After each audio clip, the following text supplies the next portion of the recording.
I discovered the Google Ngrams, and I find them very useful. The way they work is that Google evidently has started scanning texts, books, etc., uh, as far back as the 16th century in 1500 Hmm. and to the present. So this enables you to just put in any combination of words or phrases marked by a comma or delimited by a comma, and it then throws up the frequency of the selected terms. You can use more than two, but in this case, I've used religion and science. And you'll note that it wasn't until 1910, around 1910, that science overtook religion in the frequency, the usage. What does this mean? It just amplifies the, I would say, the kernel of the discussion today, that as science increased, religion decreased. And this is how it probably should be, because back in prehistoric or times, people who were spiritually oriented went out into the desert to meditate or to search for truth, or because they were impelled or compelled to think about life in more than just material terms. And it's likely that these people in their searching enabled Kundalini. And they obviously weren't going to think of Kundalini at that point in scientific terms, because there was no basis or no tradition of science. So they ascribed the Kundalini event to, and maybe to some kind of spiritual causes. And around those events, if they were communicated to more than one, this formed the basis of religion. And so religions started up, and it wasn't until much later that science began to be an issue in world history. At the beginning, science was even, or scientists were even to some degree persecuted if it was perceived that their findings conflicted with the tenets of the ongoing religion of that particular culture.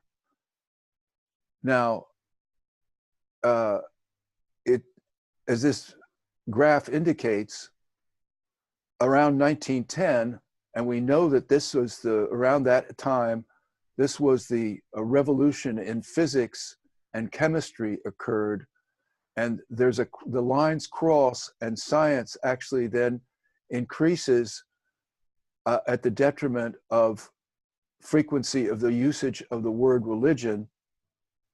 I've also prepared a Google Ngram that uses spirituality versus religion, and you see the same things occurring. My sense is, I agree with you. I mean, it's an interesting engram.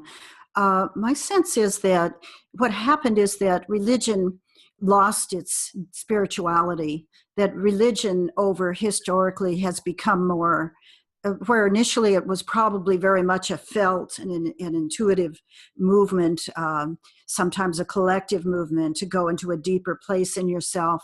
Over the centuries, it became more hierarchical and more of a belief system rather than a direct searching and knowing. And that's one reason in recent times more and more people are identifying themselves as spiritual but not religious. Spiritual but not engaged in a church, because people today who consider themselves spiritual are actually seeking a more direct connection, a personal connection with something greater than themselves. I'd like to give a little introduction related to Kundalini and science. And I'm going to read it because I wanted to make sure I said it just the way I wanted to say it. So I see Kundalini awakening as an experience of heightened energy that opens a potential in people to experience qualities that we call spiritual. Now, these might be just biophysical shifts, but we've labeled these events spiritual. And this includes experiences like unitive consciousness, feeling at one with the world and everyone else, compassion, love, intuition. In a few cases, because of a Kundalini activation, people have metaphysical experiences such as psychic knowing or enhanced senses or healing capacities that may come and go, or they might have a spiritual vision or experience light. And we've come to label these kinds of phenomena as spiritual, although probably their basis has something to do with our chemistry and the rewiring of our energy fields when we have an awakening. Kundalini also supports experiences of samadhi and self-realization by making the psyche more open and the mind more quiet and activating latent areas of the brain. So in India, actually since hundreds of years ago, some systems have what they call a Kundalini science to explain these shifts in energy and the vital energy source of life, of all life. But it's rarely a subject of Western science. However, there are a few neuroscientists, brain researchers today, who are looking at how brain patterns are impacted by spiritual awakening. In the past, there hasn't been a way to measure subtle energy, so science has pretty well had no interest in looking at it. You can't put it in a concrete field and look at it. But one neuroscientist, Andrew Newberg, with Mark Waldman, has done some pioneering work in the study of people who report expansive spiritual states.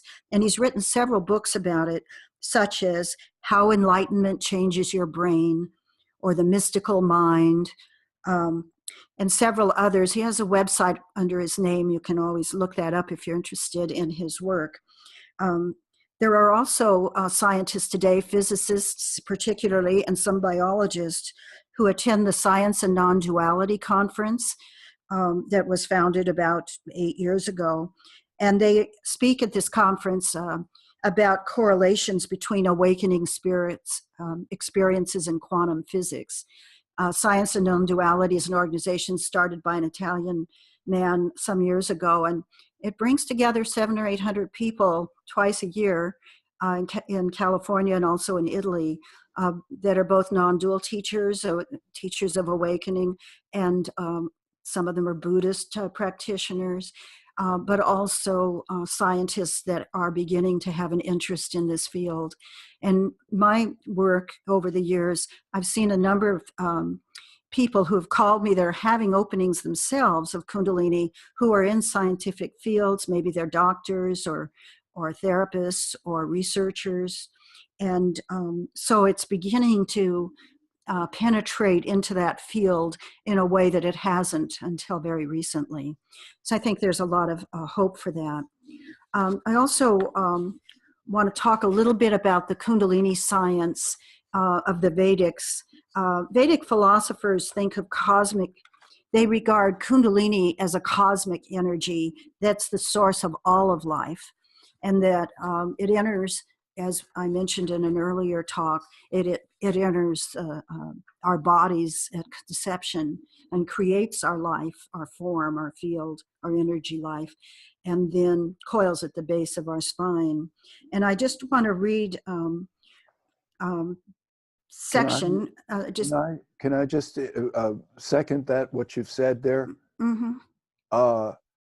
That's the whole crux of the cosmological discussion of The Secret of the Golden Flower. Yes. That primal spirit and the conscious spirit. Mm-hmm. that the primal spirit is the life force, the ongoing, continuous life force that is responsible for our embodiment or physical substantiation, if Mm-hmm. like, and that at birth it goes into kind of remission in an inert or inactive state, and we have the development of the conscious spirit, which is really the fruit of the senses. In other words, the senses have started taking in all this information that we see, hear, feel, and then on top of that, all the things that people, parents and other authority figures tell us that what life is like. And from this information, we form the ego. And then there's this battle, or this, what I call it, is really a struggle, or even more than a struggle, this quest to reinstate the primal spirit into its place of ascendancy. And that is the Kundalini, that happens once Kundalini rises. That's great. I totally agree with that model, and it fits exactly into the Kundalini model in yoga science as well. That basically we are this primal energy, this original consciousness, and that our conditioning and all of the phenomena and experiences that we have cloud that. I'm just going to read a quote from an Indian treatise called Devatma Shakti, Divine Power. And it says, Vedic philosophers regard the whole creation on physical and metaphysical planes as a play of different forces, all being different forms of one universal cosmic energy or power. The phenomena may be compared with the formation of mists, clouds, lightning, thunder, rain, hail, snow, and so forth from the all-pervading atmosphere of vapor. So in yoga, this is this cosmic energy that is in our bodies is called prana, but the basis of it, the core of it, is called Kundalini. And when Kundalini is activated and it moves through the body, it brings about all these changes. And yoga practices, the full scale of practice. It's not just asana, but there's a whole system of yoga designed specifically to activate this cosmic energy, just as in the Chinese Qigong and the ancient Taoist systems. There were practices also to connect and awaken this primal original energy. So I think the yoga science that works with Kundalini or talks about Kundalini is actually very complex.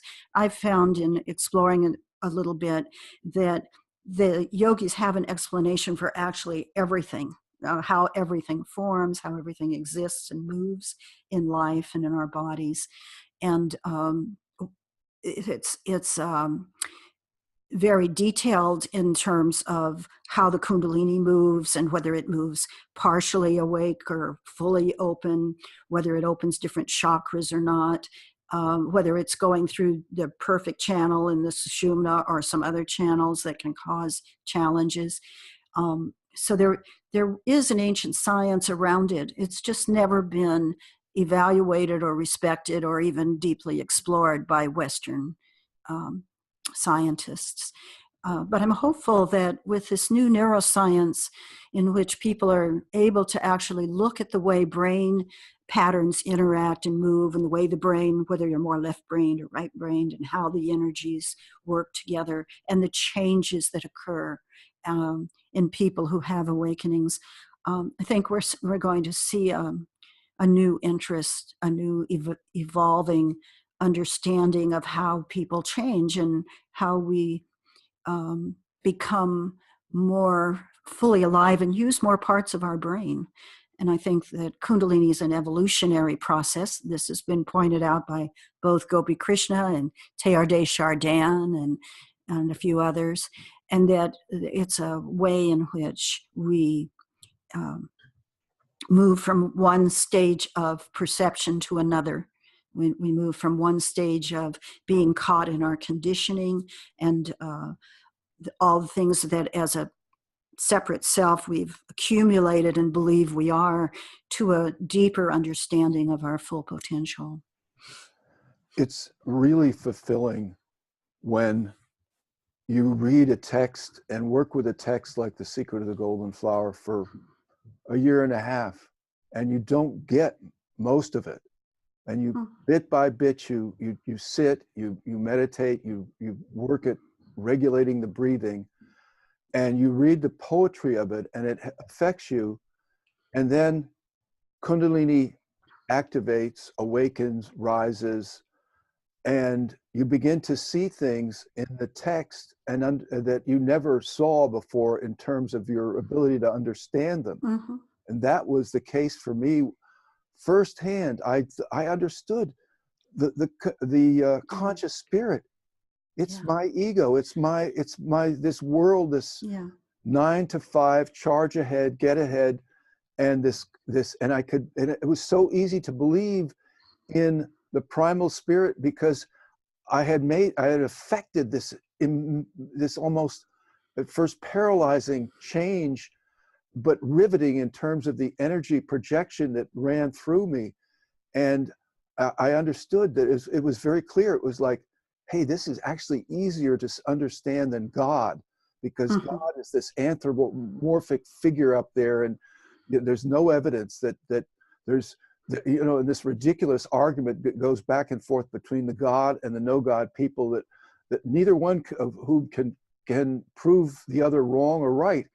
And yet we have this body of information in the middle, this anecdotal information, irregardless of culture, language, geography, religious affiliation, of these experiences where these Kundalini experiences that manifest themselves, and people gradually become aware of these forces at work.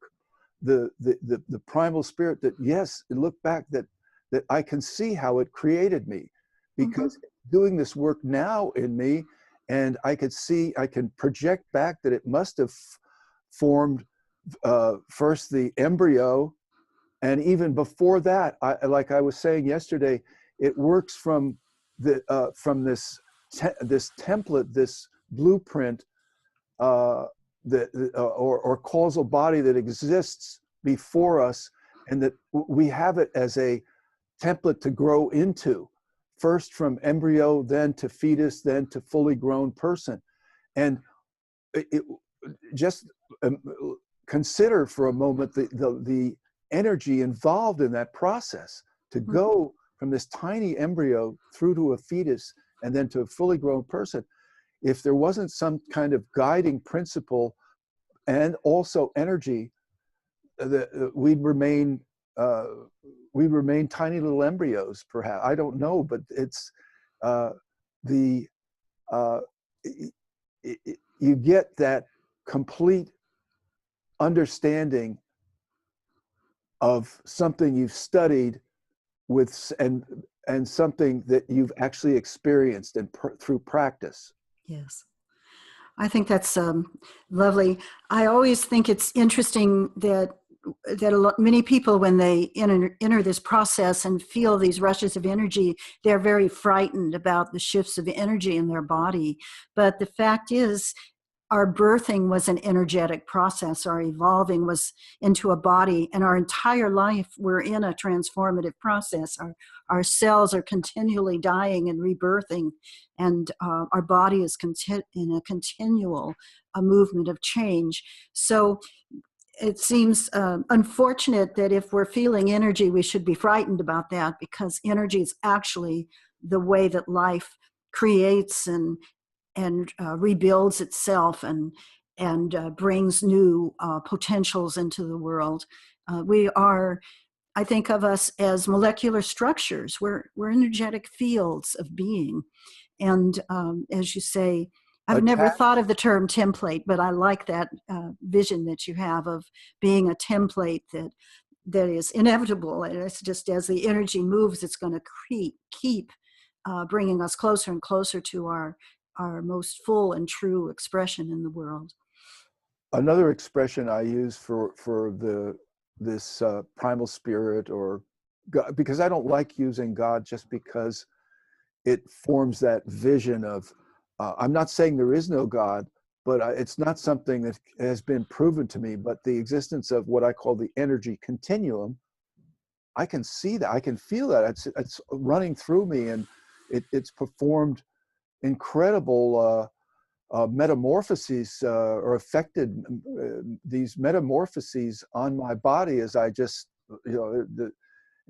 realize that, hey, my body's a laboratory. Mm-hmm.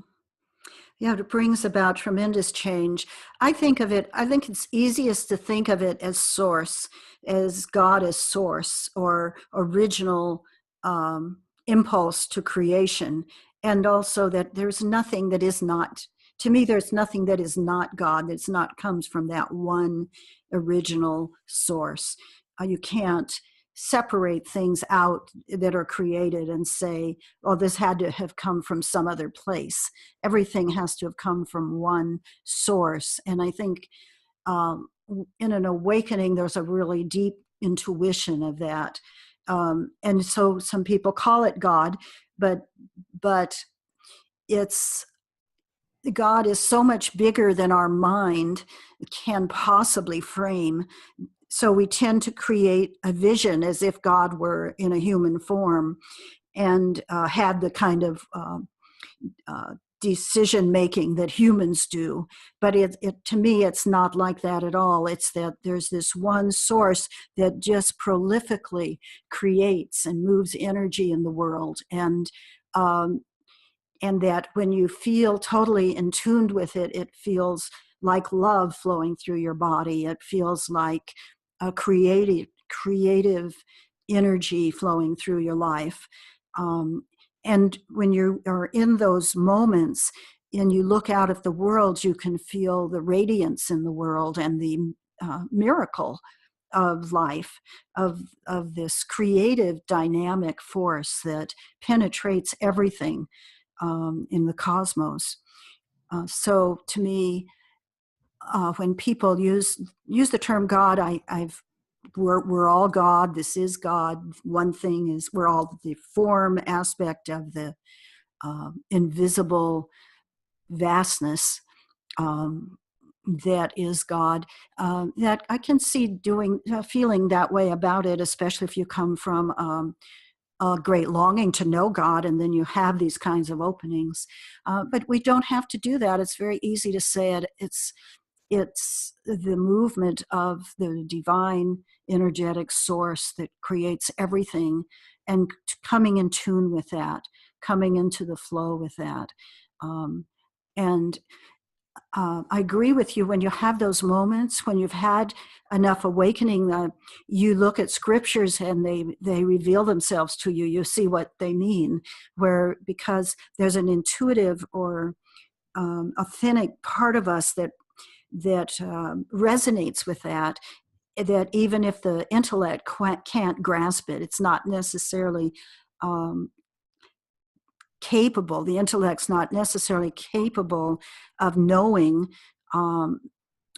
the vastness that the intuition can experience or attune itself to. There's a gap there. Just like if you were going to talk about water and all the scientific ways of evaluating water, it would be a different experience than drinking water or floating in water or taking a bath.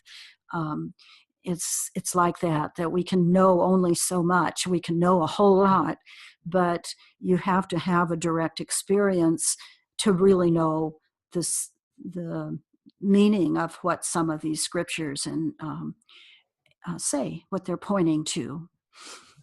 Religion, for me, religion and science come from the same source. They're just an evolutionary process of the same Kundalini energy that the attempt to break down the world and to understand it, and they science for me is a continuation of religion. Religion got to the point where it became a social exercise or a political exercise or an exercise in control. And science then carries on after it. And science itself has limits because scientists are human, and there's that old argument between the observer and the experience. But more than that, science, I've always thought of science as taking one step forward and two steps backward. We get the Salk vaccine, and then we get the atomic bomb and poison gas, and scientists just take for them, it's just like, I'm a scientist. I don't question it. I just go forward. Like, and they don't seem to have the ability to reflect on what these discoveries mean as a race, that some of them are so negative and so detrimental. And so we have this new extension of science, which is maybe metaphysics or spirituality, because this is an ongoing evolution in thought, in ontology, and in human cosmology. And we don't stand still. If we stood still with religion the way we'd still be worshiping Zeus and Mercury and Venus. But we can see certain truths in there as people in those days uncovered certain aspects of life and tried to fit them into the category of various gods, and on through more sophisticated one God religions, Buddhism, Christianity, Muslim faiths, and Taoist, and then a science takes over. It's very interesting to read the Dalai Lama, because here seems to be a man, to me, I've only read one of his books, that is willing to admit the shortcomings of religion, his own religion, if there's some evidence to prove otherwise. And I think that the next big frontier, if we can cross it, is some sort of scientific verification, either by numbers or by some kind of experiment, that shows that evidences Kundalini and other forces at other ontological forces at work. That would be interesting.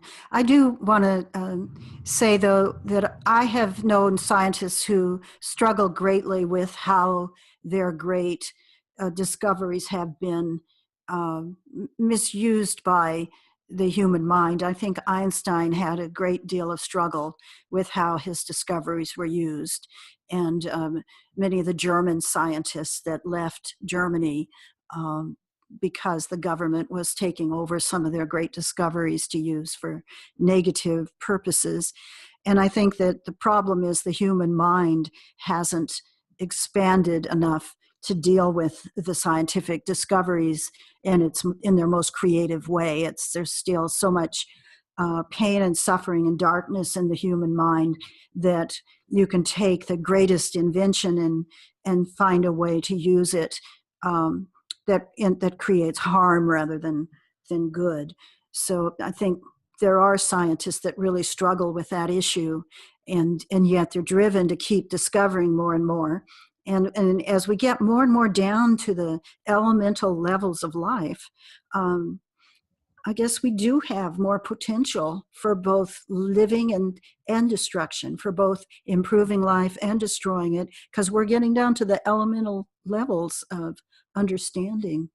And in a way, it gives us a godlike power that can definitely be used in the wrong ways.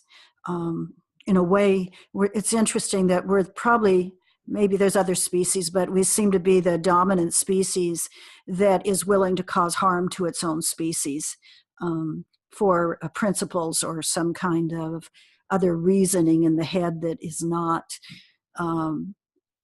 recognizing that we're all in this together. I think that that these political stances, these so diametrically opposed stances, are actually hardwired into the brain. That people who are capable of rejecting scientific proofs of, say, global warming. I think that I don't think we're hardwired. I think Kundalini is evidence of that. I think that uh, we are energy fields, and that this primal consciousness comes into us and is the energetic, you could say, like the fuel of our life, but that our experiences get wired um, into that energy field. That's why there's so much need for releasing when a Kundalini awakening happens, because all the way that the yogis say there's 72,000 lines of an energy flow in our body. And I think they get full of beliefs and contractions and fear and anxiety and greed and all of these things based on what we're taught, based on our conditioning. And I think the biggest problem with the political division today is that people don't trust anymore. They don't trust anything they hear. So particularly those that are anti-science, I mean, you can hear really absurd belief systems that have to come from a complete unwillingness to listen to another perspective because of fear or greed. A lot of this is done by the manipulation of people who have something to gain and are able to take advantage of other people who don't have such a broad education or have some personal advantage to believing taking a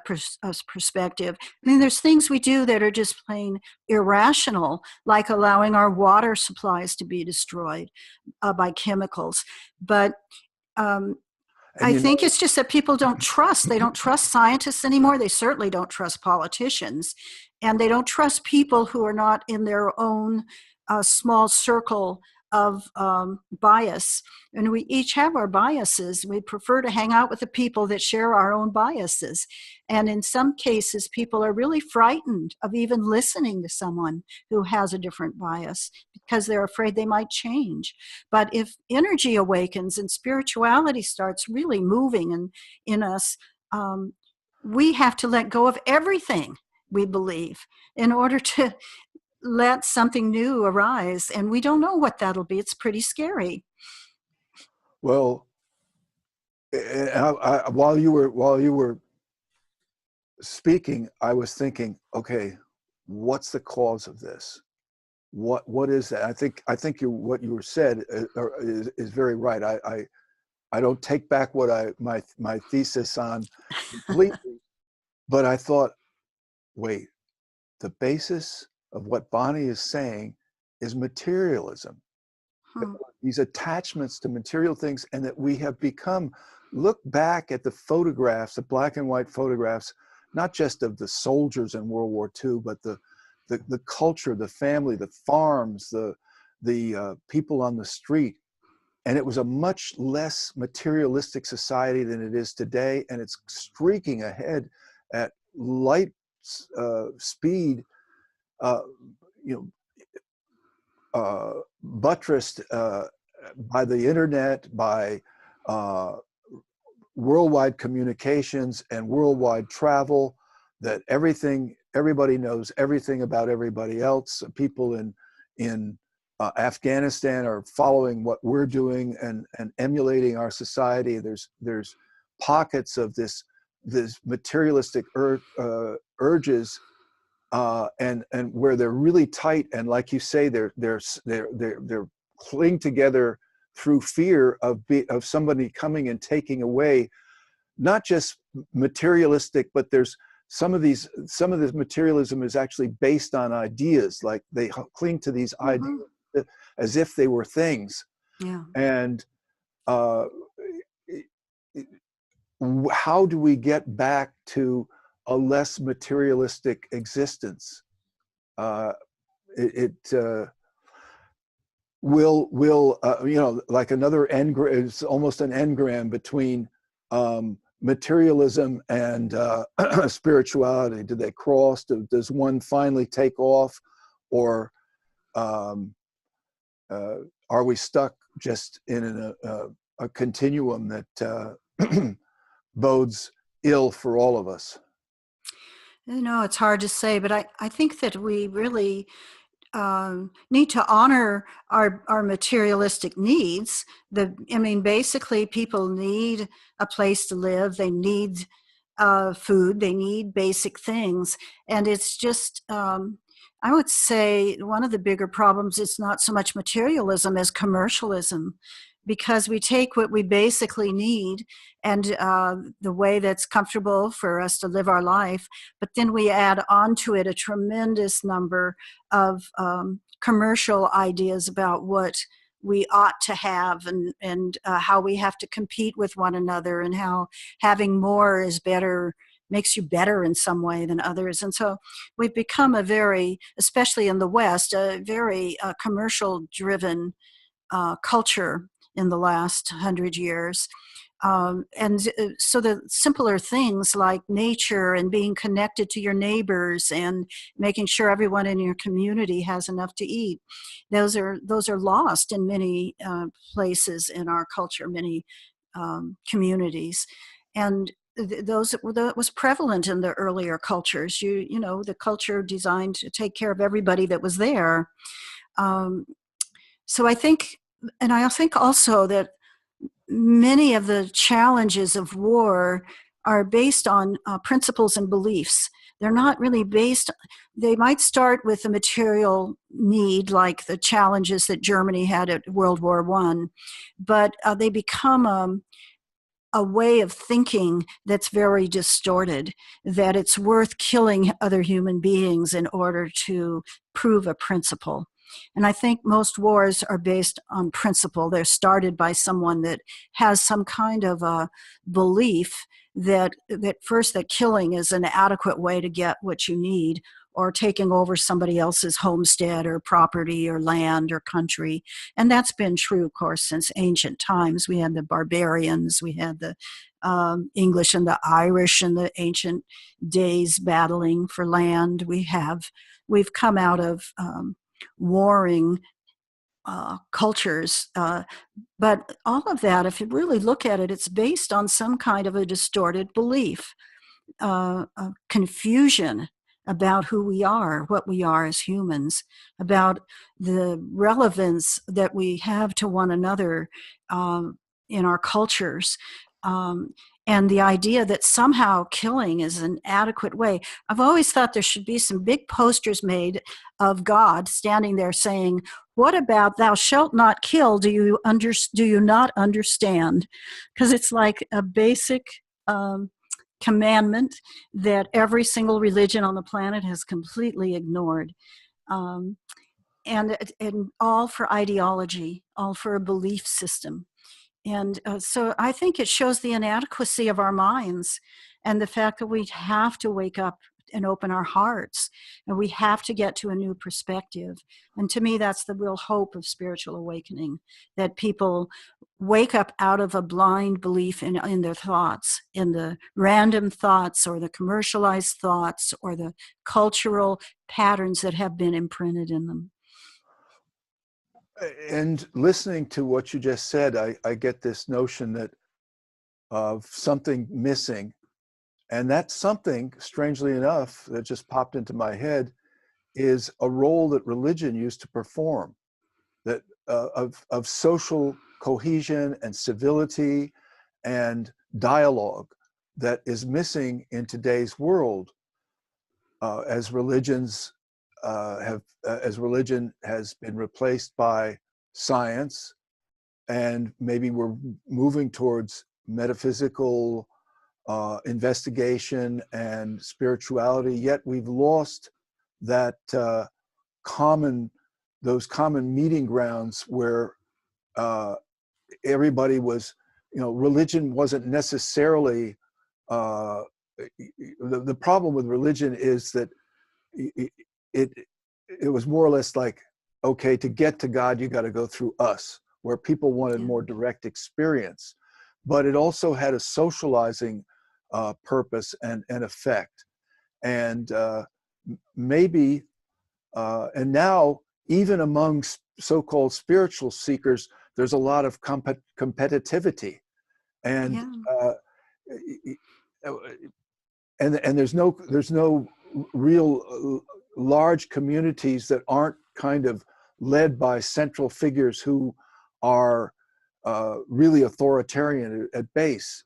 So it would seem to me that to go to that next step of more or less social cohesion without authoritarian overtones, that that's maybe one step that the spiritual movement can take that it hasn't yet taken. Will it be able to take those steps?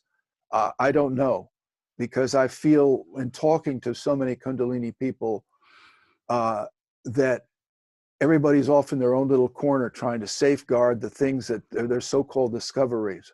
Yeah. And some for commercial reasons, some, but there are no discoveries. I mean, if you can't learn to express yourself and build on what you know today, say somebody takes all of you invent a meditation, or you invent an app for meditation, and if somebody steals it, does that finish you off? Aren't you able to go on from there? Yes, you are.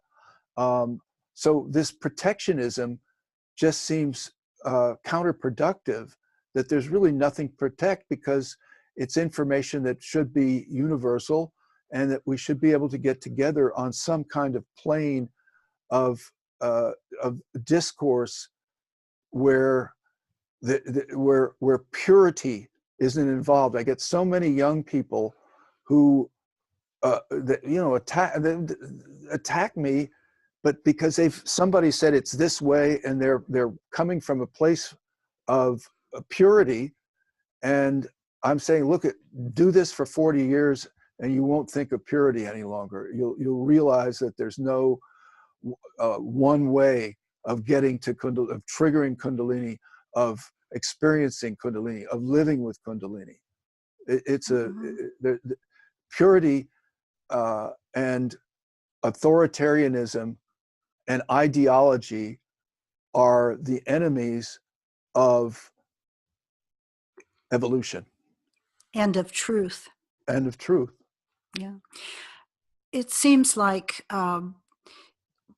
many people are in a process in which they're moving through different stages of self-awareness and awakening.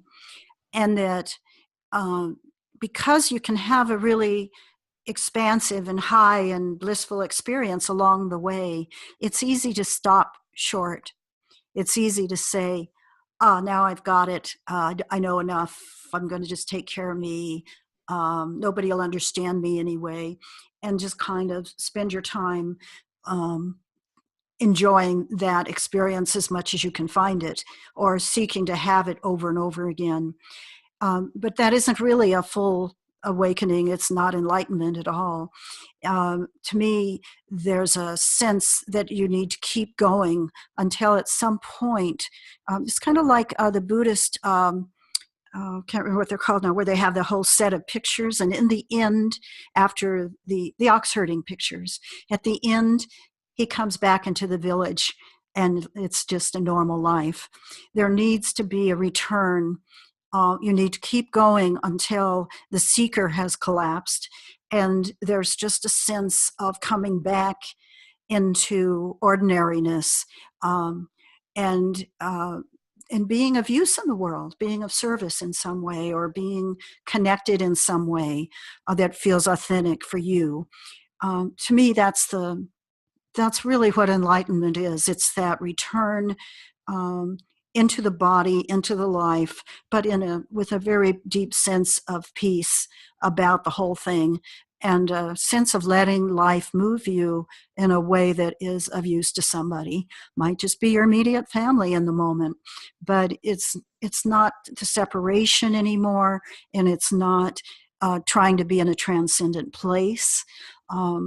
And it's not trying to repeat over and over again some kind of a high experience. Those are just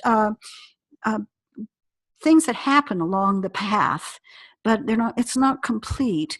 And if you run into a teacher that's really trying to control everything and be this dominant authority that determines every piece of your life, they aren't finished. They haven't fully enlightened themselves. The consciousness isn't fully present because this primal consciousness that we are, it's very inclusive. It's very full of appreciation, um, and it's very willing to be eclectic, and to include it. It may have a bigger perspective so that it can see.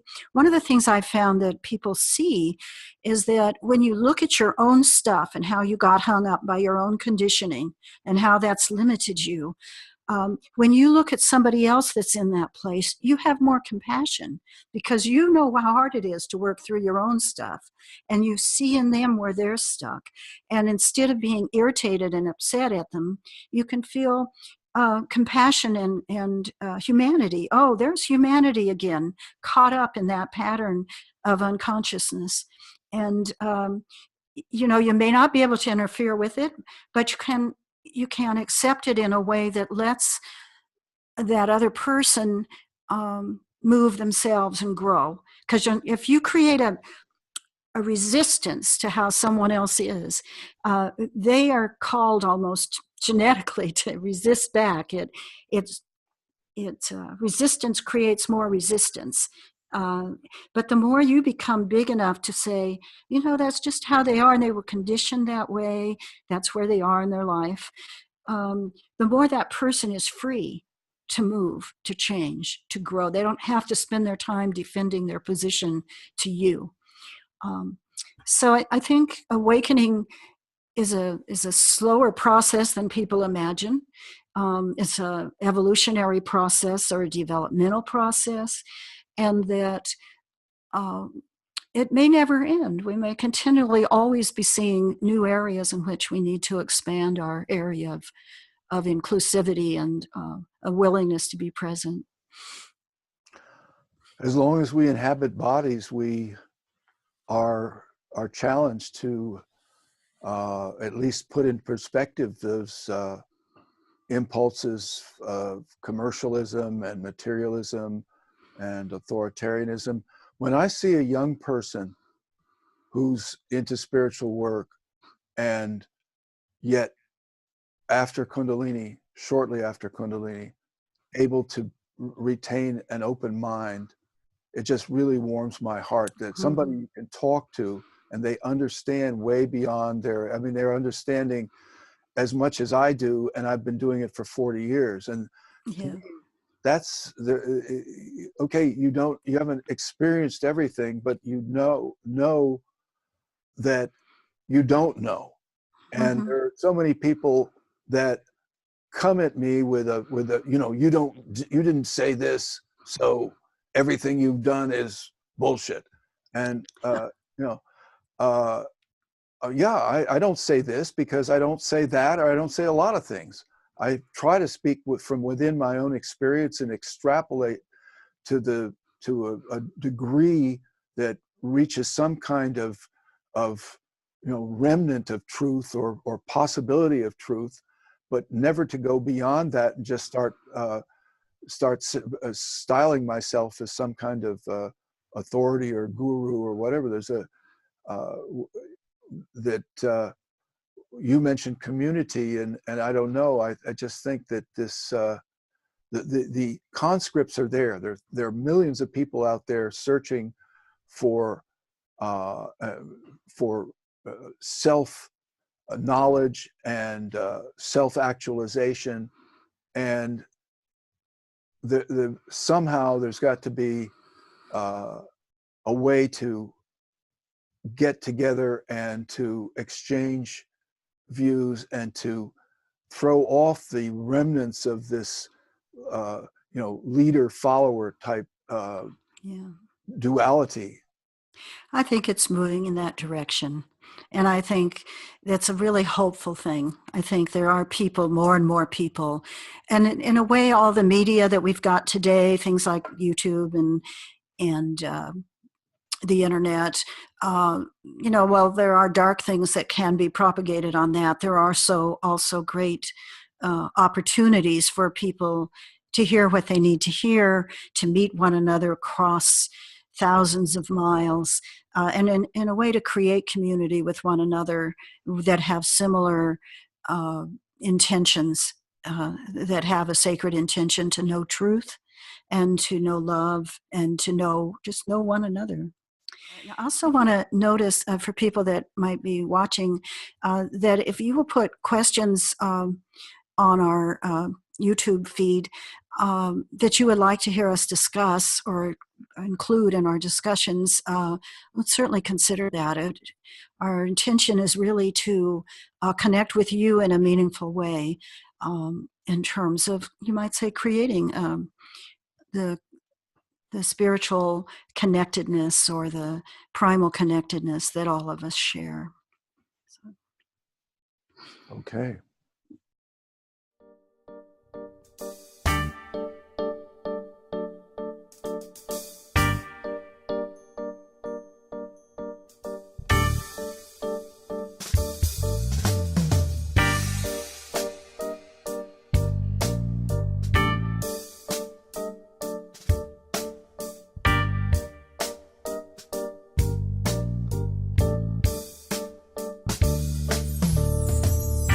C'est l'amour qui nous rend folles dans la vie et qui fait vivre ce mystère éternel.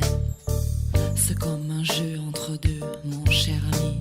Personne ne sait vraiment pourquoi l'amour soit là. Un soir, un sentiment, un regard, ce n'est qu'un rire qui peut changer tout dans la vie.